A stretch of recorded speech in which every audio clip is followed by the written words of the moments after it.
Timing of the spark is normally set at idle speeds by positioning the distributor body in relation to its rotating cam. The timing is set on number 1 cylinder, and the contacts are operated in turn by each cam lobe to provide the same timing point for succeeding cylinders in the firing order. This initial setting before TDC allows time for maximum pressure in the cylinder to be developed just as the piston is descending on the power stroke. However, as engine speed increases, there is less and less time for the mixture to be ignited and for this maximum pressure to be developed. So the ignition point has to be advanced. This must occur automatically in relation to engine speed and engine load. The speed-sensitive mechanism is a centrifugal type, which is located beneath the distributor base plate and rotates with the distributor cam.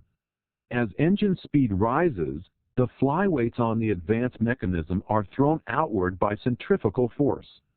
Since the cam is able to pivot on the distributor shaft, the weights act against their springs and move the cam forward.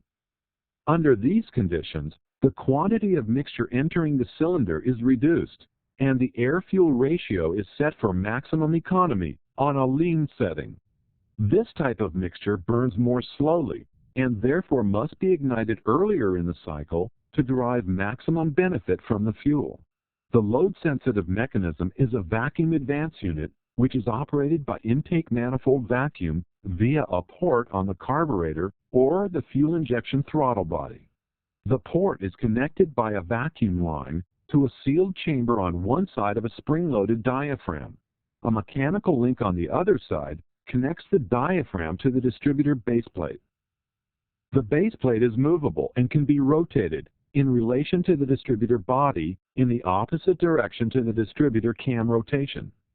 The port in the throttle body is above the throttle plate when the engine is idling, and no vacuum can reach the advance unit. However, at light throttle openings, the vacuum port is exposed and manifold vacuum is transmitted to the sealed chamber. The diaphragm moves against the spring to rotate the baseplate, and since the baseplate carries the contact breaker, the contacts meet the distributor cam earlier in rotation, advancing the spark.